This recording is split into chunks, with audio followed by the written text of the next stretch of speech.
No te quedes inmóvil al borde del camino. No congeles el júbilo, no quieras con desgana. No te salves ahora, ni nunca, no te salves.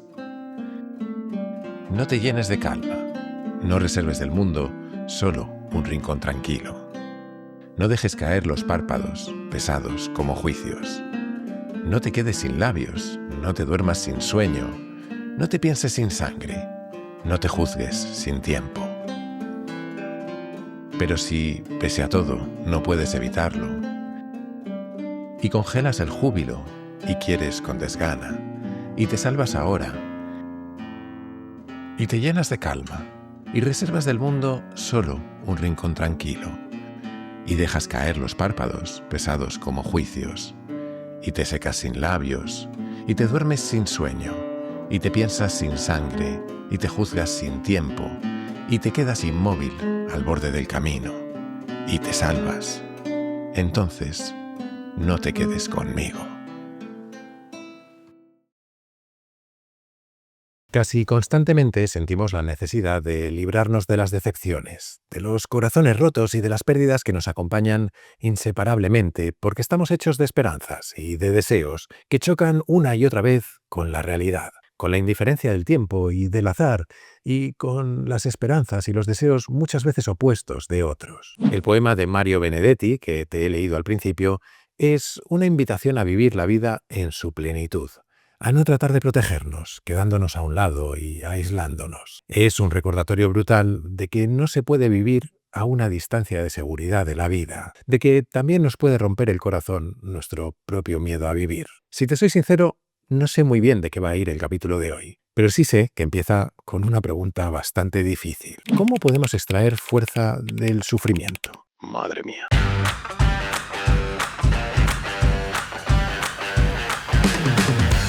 Soy Jaime Rodríguez de Santiago y esto es Kaizen, el podcast para mentes inquietas en el que te acerco a personas, a ideas y a técnicas fascinantes de las que aprender cada día.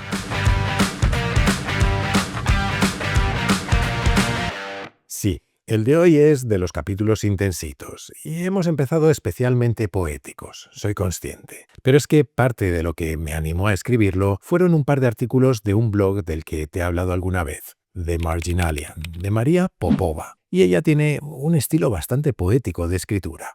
Esos artículos se han mezclado en mi cabeza con algunas lecturas y también con mis propias experiencias vitales, y esto es lo que ha salido. Vamos a empezar a buscar respuestas a esa pregunta que nos hacíamos de cómo extraer fuerza del sufrimiento por una paradoja que todos conocemos pero que no siempre aceptamos. Y es que hay una especie de bondad cruel en la vida, una paradoja por la que, a menudo, el motor de nuestras transformaciones más profundas y de nuestro crecimiento es la devastación. No creo que haya mejor palabra. Cuando perdemos a un ser querido, cuando nos rompen el corazón o cuando una noticia agita todos nuestros planes, nos toca reconstruirnos a partir de los escombros que quedan de nuestras esperanzas y de nuestros deseos. Y en esos momentos, que suelen ser tan brutales como inevitables, nos damos cuenta de algo fundamental, que ninguna plegaria, ninguna protesta y ningún berrinche van a cambiar la realidad. Al contrario, es la realidad la que nos va a cambiar a nosotros, queramos o no. Sufrimiento, aceptación y transformación. Quizás esa sea la fórmula más simple para definir lo que significa vivir. En el fondo, la vida nos somete una y otra vez a ese camino del héroe del que hemos hablado alguna vez, esa estructura básica con la que se construyen la inmensa mayoría de nuestras historias. El protagonista vive en su mundo ordinario hasta que una llamada lo empuja a cruzar el umbral hacia lo desconocido. Y hay un punto del viaje, el más oscuro, donde el héroe se enfrenta a la muerte o a su mayor miedo. Es lo que Joseph Campbell llamó la barriga de la ballena. Y la clave es que nunca se sale de ese abismo siendo la misma persona que entró. El sufrimiento de la prueba es el horno donde se forja su nueva identidad. Sin ese dolor no despertaría la fuerza de los Jedi, no habría superguerreros, ni Gandalf se volvería blanco, ni otro montón de historias. Y aquí es, en el fondo, donde las historias enlazan con la vida y con la filosofía. Si aceptamos el dolor como mecanismo del cambio, la siguiente pregunta lógica es: ¿cómo diablos lo gestionamos cuando estamos dentro de la ballena? ¿Qué hacemos cuando no sabemos cuál será el final de la película? Porque en las historias todo está muy bien, pero en nuestra vida hay que vivirlo. Una de las respuestas habituales es la de Viktor Frankl, el psiquiatra que sobrevivió a los campos de concentración nazis y que escribió El hombre en busca de sentido. Él decía que a un hombre se le puede arrebatar todo, salvo una cosa, la última de las libertades humanas, la elección de la actitud personal ante un conjunto de circunstancias para decidir su propio camino. Es decir, que la libertad no es elegir lo que te pasa, la libertad es elegir cómo respondes a lo que te pasa, especialmente cuando lo que te pasa duele. Eso para los que elegimos creer en el libre albedrío, claro. Para los demás, supongo que el consuelo es que todo es inevitable, el sufrimiento y vuestra reacción. Vosotros veréis. Hay alguien que decidió ejercer esa última libertad de la que hablaba Frankl. Alguien que decidió, literalmente, tomarse su desgracia con filosofía. Nos vamos al 29 de mayo de 1979, Praga. Justo antes del amanecer, la policía secreta checoslovaca irrumpe en la casa de Václav Havel. Lo sacan de la cama a empujones y lo tiran en una celda municipal, junto con otros 10 miembros del Comité para la Defensa de los Injustamente Perseguidos. Básicamente, un grupo de valientes que intentaban sacar a la luz los casos de gente acosada y encarcelada por hablar en contra de la dictadura. A Havel, la verdad, no le pilló por sorpresa. Hacía ya una década que había descubierto un micrófono oculto en el techo de su apartamento. Desde entonces, la policía secreta le seguía los pasos. Él había visto cómo retiraban sus libros de las escuelas y de las bibliotecas y cómo prohibían representar sus obras de teatro. Se había convertido en un fantasma en su propio país. Poco después de cumplir 43 años, le declararon culpable de subversión. Se lo contó así a su mujer, Olga. Es martes por la tarde y acabo de volver del tribunal como un hombre sentenciado. Me estoy tomando mi condena, como se suele decir, filosóficamente. Y vaya si lo hizo. Porque la filosofía que extrajo de esa experiencia acabaría convirtiéndose en una de las reflexiones más profundas sobre el significado de la esperanza. Claro, que no fue fácil. Havel fue enviado a una prisión gobernada por un sádico admirador de Hitler que, en sus buenos tiempos, había dirigido un campo de prisioneros estalinista. Ojo a la mezcla. Ese tipo, amargado porque su carrera como torturador se estaba acabando, no desperdiciaba ni una ocasión para atormentar a los presos en cuerpo y en mente. Los días de Havel estaban llenos de trabajos forzados y su única conexión con el mundo exterior era una concesión minúscula. Se le permitía escribir a una sola persona una única carta de 4 páginas a la semana. Las cartas tenían que ser perfectamente legibles, nada de tachones ni correcciones. Estaba prohibido usar comillas, estaba prohibido usar expresiones extranjeras, estaba prohibido subrayar y, por supuesto, estaba prohibido el humor. Cualquier carta que a juicio de los censores contuviera demasiados pensamientos era confiscada. De hecho, en una ocasión, a Havel lo metieron en una celda de aislamiento porque descubrieron que había estado escribiendo cartas en nombre de un preso gitano que era analfabeto, un gesto de humanidad básica castigado con la soledad absoluta. Y sin embargo, ya hemos dicho alguna vez que las restricciones fomentan la creatividad. Havel se las arregló para pasar de contrabando sus pensamientos en sus cartas a Olga. Y no son solo una correspondencia matrimonial, son un registro de la filosofía que Havel extrajo de su desgracia. Son un manual sobre cómo usar el sufrimiento para el autoperfeccionamiento. Y sobre todo, son un ejercicio de cabezonería, de empeñarse en que la amabilidad es la única tabla de salvación en medio de la crueldad.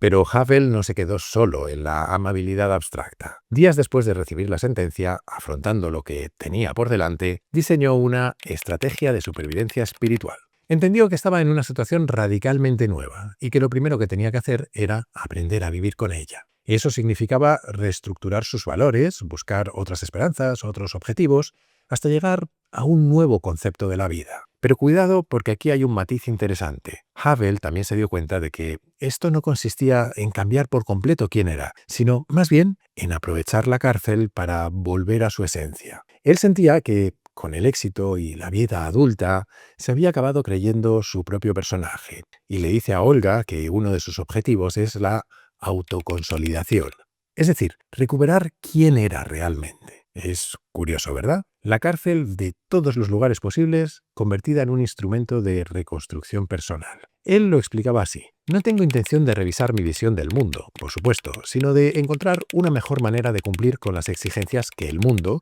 tal como yo lo veo, me plantea. No quiero cambiarme a mí mismo, sino ser yo mismo de una mejor manera. La única forma de sobrevivir aquí es insuflar mi propio sentido a la experiencia. Y para lograr eso, Havel se hizo una lista, porque ya sabes que en este podcast nos gustan las listas y los sistemas. La presión recalibró su métrica de lo que era un buen día. Un baño caliente o una sesión de yoga eran la gloria. De los días malos hablaba poco, salvo para quejarse de la agonía de sus hemorroides. Estás solo con tu dolor y tienes que atravesarlo, decía. Pero decidió que, teóricamente, nada le impedía escribir una nueva obra de teatro allí dentro. Y decidió que, en la práctica, iba a aprovechar el tiempo para mejorar sus idiomas.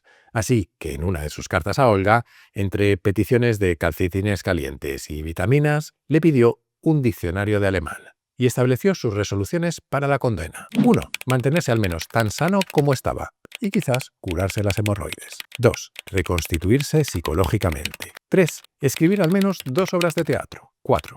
Mejorar su inglés. 5. Aprender alemán al menos tan bien como sabía inglés.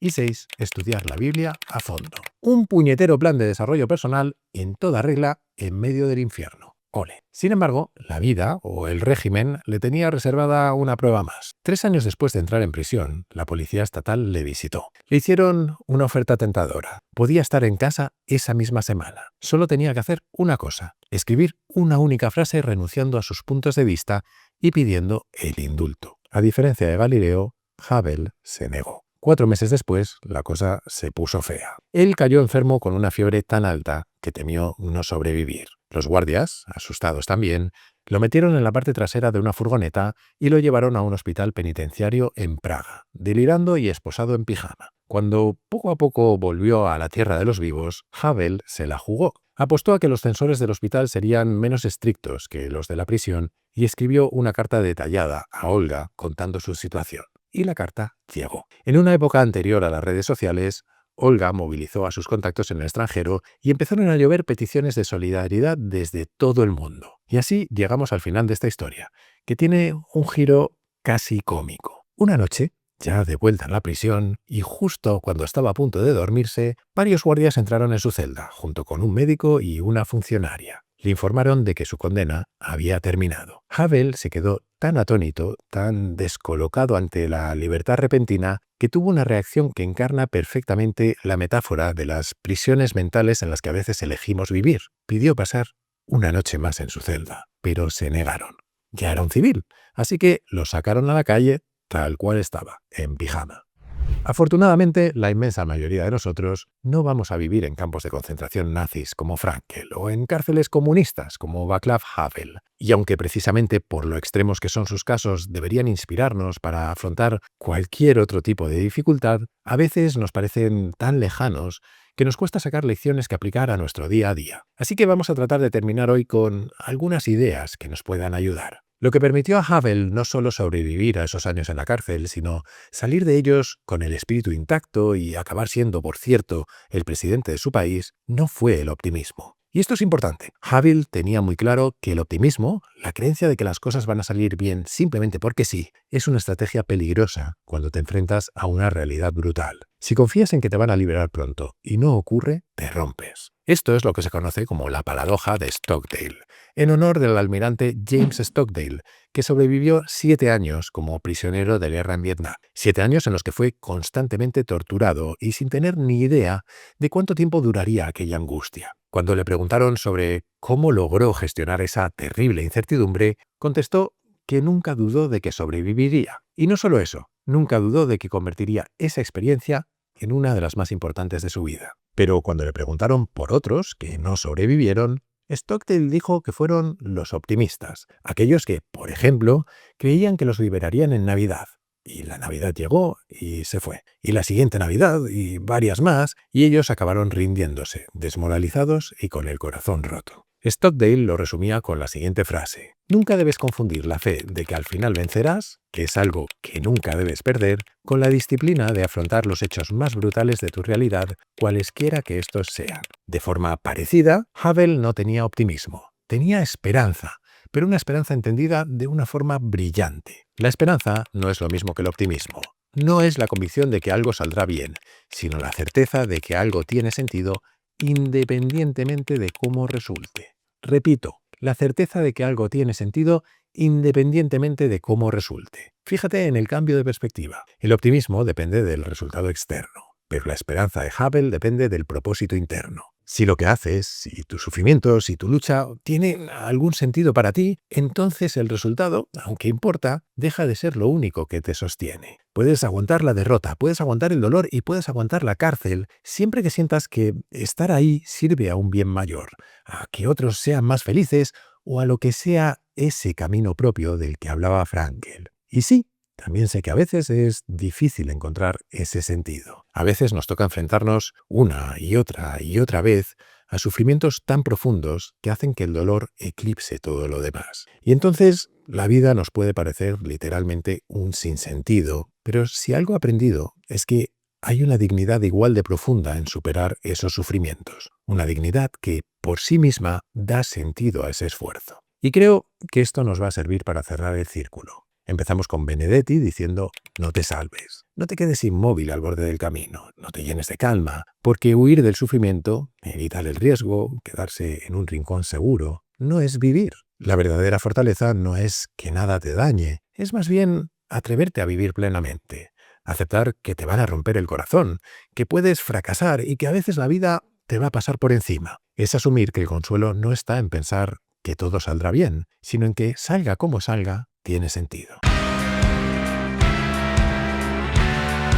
Y hasta aquí el capítulo de esta semana. Si te ha gustado, te dejo un par de recomendaciones más en algún lugar de la pantalla y te animo a suscribirte y a darle a la campanita para no perderte ninguno. Como siempre, muchísimas gracias por estar ahí y hasta la próxima.